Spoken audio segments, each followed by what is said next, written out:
আসসালামু আলাইকুম রহমতুল্লাহ বারকাতু। প্রিয় শিক্ষার্থী, কেমন আছো তোমরা? আশা করি ভালো আছো। আমিও ভালো আছি। জেনিত ম্যাথ স্টাডির পক্ষ থেকে তোমাদেরকে স্বাগত জানাচ্ছি। প্রিয় শিক্ষার্থী, আজ আমি আলোচনা করব ষষ্ঠ সপ্তাহের অ্যাসাইনমেন্ট গণিত অষ্টম শ্রেণী।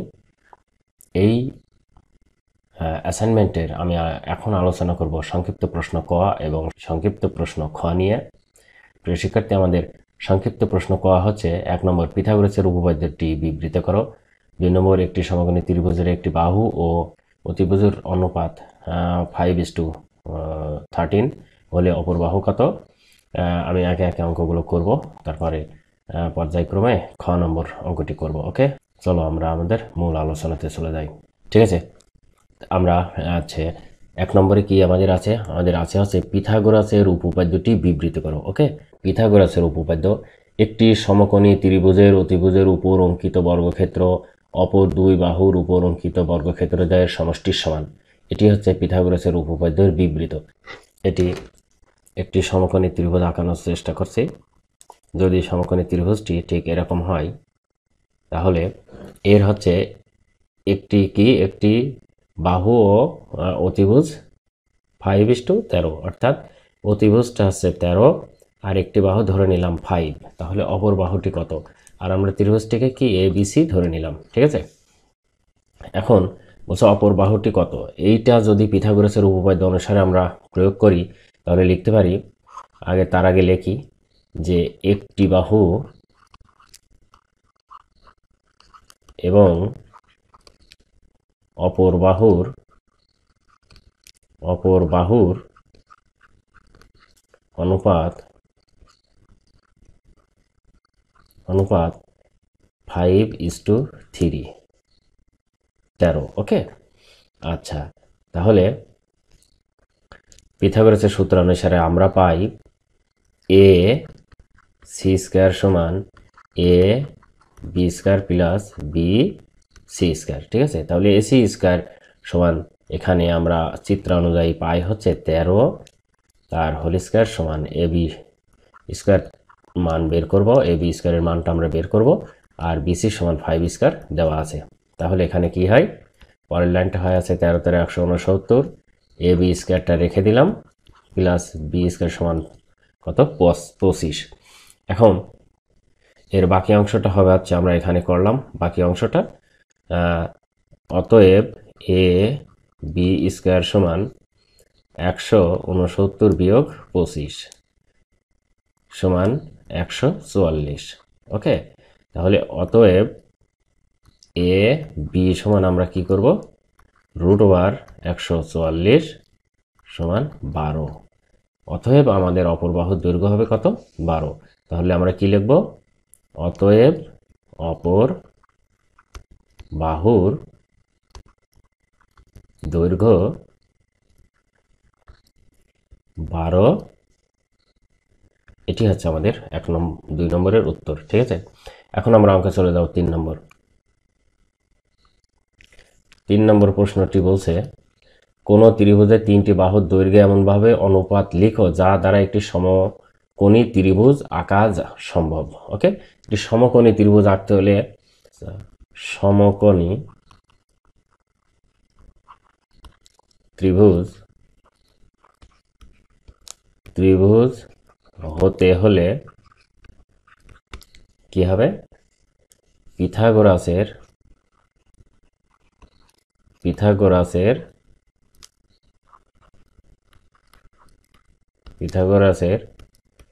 সূত্র হতে হবে।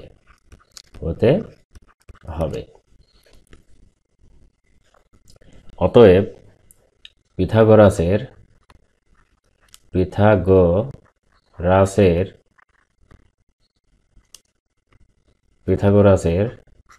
সূত্রানুযায়ী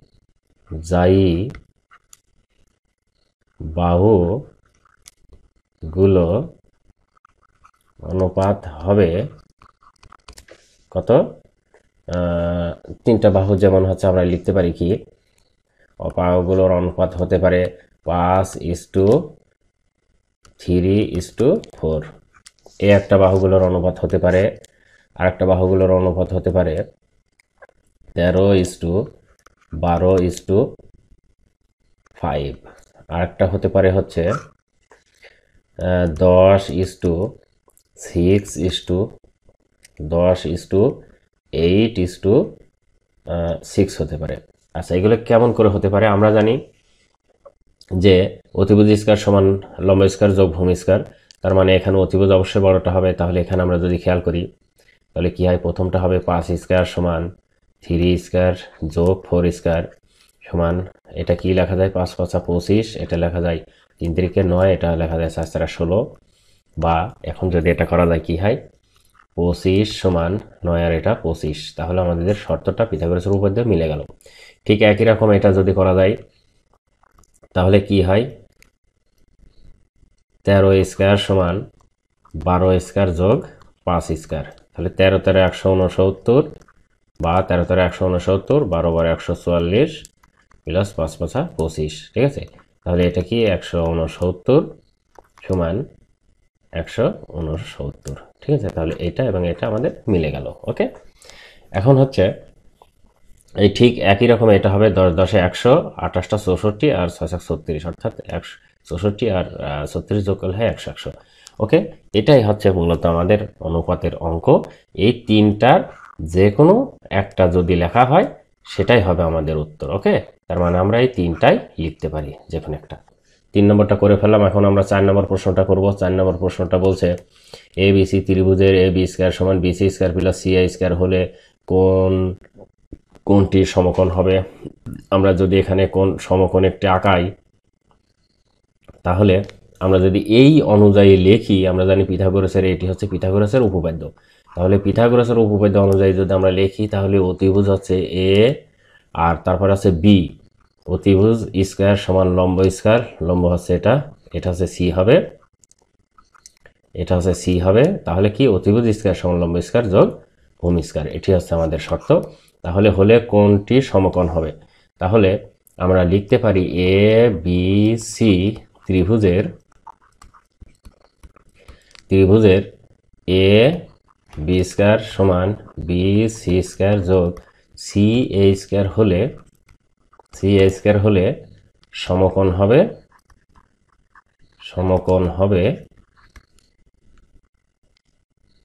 সি কোণ, সমকোণ হবে সি, অর্থাৎ এই এখানে হবে সমকোণ। ওকে, ক নম্বর অঙ্কটি 1 2 3 4টা করে ফেললাম। এখন আমরা খ নম্বর প্রশ্নে চলে যাব। খ নম্বর প্রশ্নের 1 নম্বর বলছে আয়ত ও আয়তক্ষেত্রের মধ্যে পার্থক্য।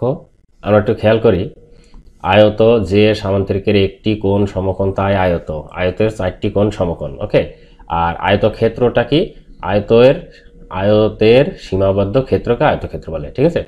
এখন যদি এখান থেকে আমরা বুঝতে পারি একটা চিত্র আঁকাই, তাহলে এখান থেকে যদি আমরা একটা চিত্র আঁকানোর চেষ্টা করি তাহলে কি হবে, আমাদের চিত্রটি ঠিক এরকম হবে। হ্যাঁ, এটা হচ্ছে কি একটি আয়ত যদি কল্পনা করে নেই, তাহলে এ বি সি ডি যদি একটি আয়তক্ষেত্র হয়, তাহলে এই যে সামান্তরিকের একটি কোণ সমকোণ তাই আয়তের 4টি কোণ সমকোণ, তার মানে এই কোণ এবং এই কোণ, এই 4টি কোণই সমকোণ।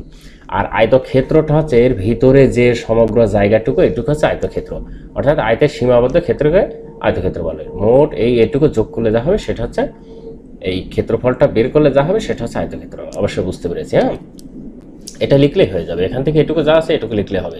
আচ্ছা, 2 নম্বর প্রশ্নটা আমাদের বলছে, খেয়াল করি 1 নম্বরটা হয়ে গেল, 2 নম্বর প্রশ্নটা বলছে ট্রাপিজামের ক্ষেত্রফল নির্ণয় সূত্রটি লেখো। আচ্ছা, ট্রাপিজামের ক্ষেত্রফল নির্ণয় সূত্র হচ্ছে ট্রাপিজামের ক্ষেত্রফল, এই যে এখানে যদি চিত্র এরকম ধরি তাহলে এ ই সি ডি সামান্তরিকের ক্ষেত্রের ক্ষেত্রফল যোগ সি ই বি ত্রিভুজের ক্ষেত্রফল, অর্থাৎ এ গুণ এইচ গুণ 1/2 বি মাইনাস এ ইন্টু এইচ হাফ এ প্লাস বি গুণ এইচ, অর্থাৎ এর ক্ষেত্রফলের সূত্রটা আমরা লিখতে পারি ট্রাপিজামের ক্ষেত্রের ক্ষেত্রফল সমান সামান্তরিকের বাহুদ্বয়ের সমষ্টির গড় গুণ উচ্চতা। এটাই হচ্ছে আসলে আমাদের সূত্র। এটা যদি ইংরেজিতে লেখা হয় তাহলে এটা হয়। ওকে, প্রিয় শিক্ষার্থী, এটা হচ্ছে 2 নম্বর প্রশ্ন ছিল। এখন 3 নম্বর প্রশ্নটা এখানে বলছে ঘনক ও ঘনবস্তুর মধ্যে পার্থক্য কোথায়। আচ্ছা, আমরা একটু খেয়াল করি, এখানে 1 নম্বরটা, এখন হচ্ছে 3 নম্বরটা আমরা করব। একটু খেয়াল করি, সেটি হচ্ছে ঘনকটা কি আসলে। ঘনক আমরা একটু খেয়াল করি ঘনকটা কি। পাশে যদি আমরা চিত্র আঁকানোর চেষ্টা করি ঘনকের, তাহলে এটা ঠিক এরকম হবে। এটি একটি বর্গক্ষেত্র আঁকালাম এবং আবার আরেকটি বর্গক্ষেত্র আমরা আঁকাবো। ঠিক আছে, তাহলে এইভাবে যদি আঁকানোর চেষ্টা করি, হ্যাঁ খেয়াল করো, এটি হচ্ছে একটি ঘনক হয়ে গেল। ওকে, তার মানে কি ঘনকের প্রত্যেকটা বাহু সমান। এবং আমরা সময় নষ্ট না করে আমরা সরাসরি লিখতে থাকি যে ঘনক কাকে বলে। হ্যাঁ, আয়তকার ঘনবস্তুর দৈর্ঘ্য প্রস্থ উচ্চতা সমান হলে একে ঘনক বলে। ওকে, তাহলে আমরা কি লিখব এখানে? ঘনক, আয়তকার ঘনবস্তুর দৈর্ঘ্য প্রস্থ ও উচ্চতা সমান হলে তাকে ঘনক বলে। এই যে এই ঘনকের যদি প্রত্যেকটা বাহু যদি আমরা এ ধরি, যেহেতু দৈর্ঘ্য প্রস্থ সবই সমান, তাহলে এ যদি ধরি, এখন এক নম্বরটা কি আমরা ধরতে পারি? ঘনকের কর্ণের সূত্রটা হবে কি? কর্ণের দৈর্ঘ্য হবে, আমরা একে একে পার্থক্য বের করব। কর্ণের দৈর্ঘ্য হবে কি? সমান √3a। ওকে, আর 2 নম্বরটা হবে ঘনকের সমগ্র তলের ক্ষেত্রফল। ঘনকের সমগ্র তলের ক্ষেত্রফলটা হবে ঠিক এরকম 6a², কেননা ঘনকের তল থাকে 6টি। এবং 3 নম্বর আমরা ধরতে পারি ঘনকের আয়তন হবে হচ্ছে a3। ওকে, এটি আছে ঘনকের ক্ষেত্রে গেল। এখন আমরা কি করব? ঘনবস্তু সম্পর্কে বের করব। আচ্ছা, ঘনবস্তুটা আমরা কি করব? 3 জোড়া সমান্তরাল, আমরা আগে সংজ্ঞাটা লিখি। আচ্ছা, এখানে ঘনবস্তুটা লিখি, একই রকম লিখব, কিন্তু কি লিখব এখানে? এটা দেব হচ্ছে একটি আয়ত, আর আগেরটা ছিল কি? বর্গ। আচ্ছা, তাহলে এটি একটি আয়তের মতো আঁকাবো। হয়েছে? এই রকম আমরা আঁকানোর চেষ্টা করছি আয়তকার ঘনবস্তুটি, অর্থাৎ একটি ইটকে আমরা কি আয়তকার ঘনবস্তু বলতে পারি। এই যে এর হচ্ছে একটা হচ্ছে এ, একটা হচ্ছে বি, আর একটা উচ্চতা সি যদি ধরা হয়, তাহলে এটির কি হয়? আগে আমরা ঘনবস্তুর সংজ্ঞাটা দিই, যে কি ঘনবস্তু 3 জোড়া সমান্তরাল আয়তকার সমতল বা পৃষ্ঠা দ্বারা আবদ্ধ ঘনবস্তুকে আয়তকার ঘনবস্তু বলে। ওকে, এখন 1 নম্বর লিখতে পারি কি? আয়তকার ঘনবস্তুর কর্ণের দৈর্ঘ্য আমরা কি দিতে পারি? যেহেতু পার্থক্য করছি, কর্ণের দৈর্ঘ্য, আয়তকার ঘনবস্তুর কর্ণের দৈর্ঘ্য হচ্ছে √a² plus b² plus c²। আচ্ছা, 2 নম্বরটা হচ্ছে সমগ্র তলের ক্ষেত্রফল। সমগ্র তলের ক্ষেত্রফল কত? 2 × ab plus bc plus ca। আর 3 নম্বরটা দেব কি? আয়তন দেব কি? abc। ওকে, প্রিয় শিক্ষার্থী, আমরা অবশ্যই বুঝতে পেরেছি আয়তকার ঘনবস্তু এবং ঘনক এর মধ্যে পার্থক্যটি। এখন আমরা অঙ্ক করব 4 নম্বর। আচ্ছা, 4 নম্বরটা কি বলছে? 4 নম্বরটা বলছে একটি সমবৃত্ত ভৌমিক বেলুনের ব্যাসার্ধ এত সেন্টিমিটার, উচ্চতা এত সেন্টিমিটার হলে বেলুনটির সমগ্র তলের ক্ষেত্রফল কত? ওকে, আচ্ছা আমরা কি মনে করি, ধরে নিলাম, হ্যাঁ মনে করি বেলুনের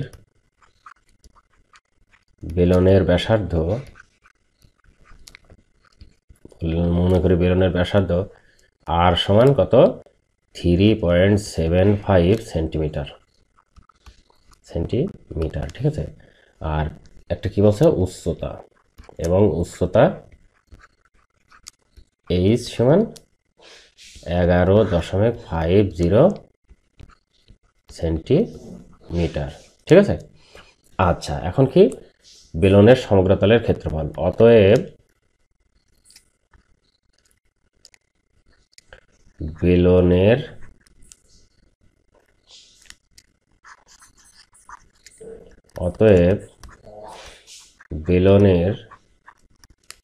সমগ্র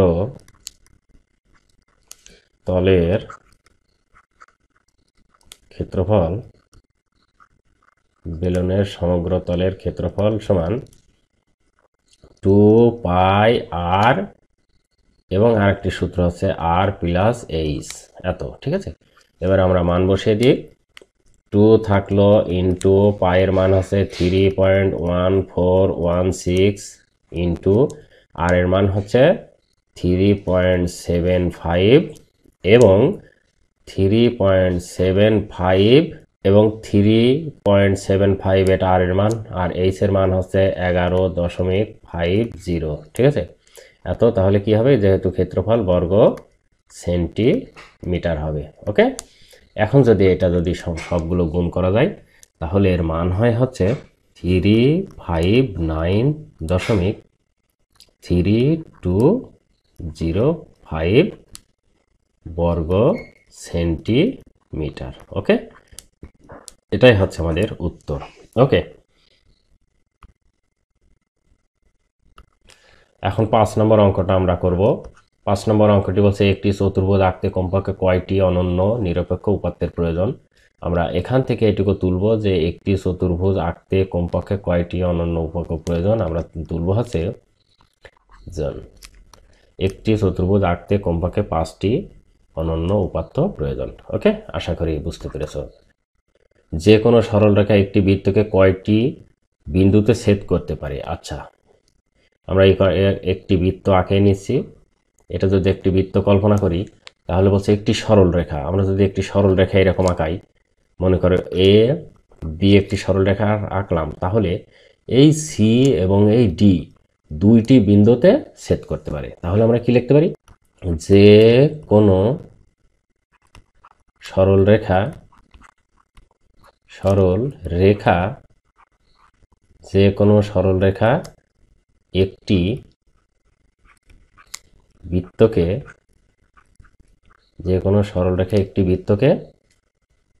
দুইটি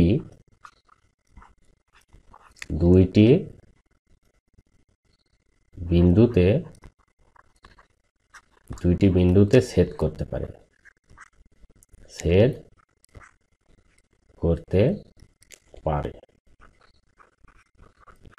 ঠিক আছে, এটি হচ্ছে 6 নম্বর প্রশ্নের উত্তর।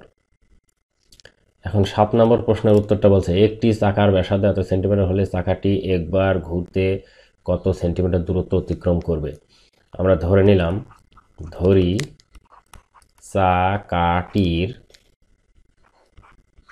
চাকাটির ব্যাসার্ধ সমান আর, চাকাটির ব্যাসার্ধ আর সমান 34 সেন্টিমিটার, ঠিক আছে। চাকাটি একবার ঘুরলে তার পরিধির সমান দূরত্ব অতিক্রম করবে। অর্থাৎ চাকাটি যদি এরকম হয়, আমরা ধরে নিলাম এটি একটি চাকা, হ্যাঁ, ধরে নিলাম একটা চাকা। এই চাকা যদি এখান থেকে শুরু করে ঘোরা, এখান থেকে ঘুরে যদি আবার এভাবে আসে, তাহলে এই বৃত্তের পরিধির সমান দূরত্ব অতিক্রম করবে, ঠিক আছে। তাহলে এটা কি করতে পারি আমরা, অর্থাৎ চাকাটির পরিধি সমান 2 পাই আর। আমরা জানি বৃত্তের পরিধির সূত্র হচ্ছে 2 পাই আর। তাহলে এখানে এখন যদি আমরা মান বসিয়ে দিই, পায়ের মান 1.1416 আর আর এর মান তো এখানে দেওয়াই আছে 34 এত সেন্টিমিটার, যেহেতু এখানে সেন্টিমিটার দেওয়া আছে। ওকে, এখন এখানে আমরা কি করব, এটা গুণ করে দেব। এটা যদি গুণ করা যায় তাহলে আমাদের হয় হচ্ছে 213.6288 এত সেন্টিমিটার। ওকে, আশা করি বুঝতে পেরেছ প্রিয় শিক্ষার্থী। এই ছিল আমাদের মোট আলোচনা।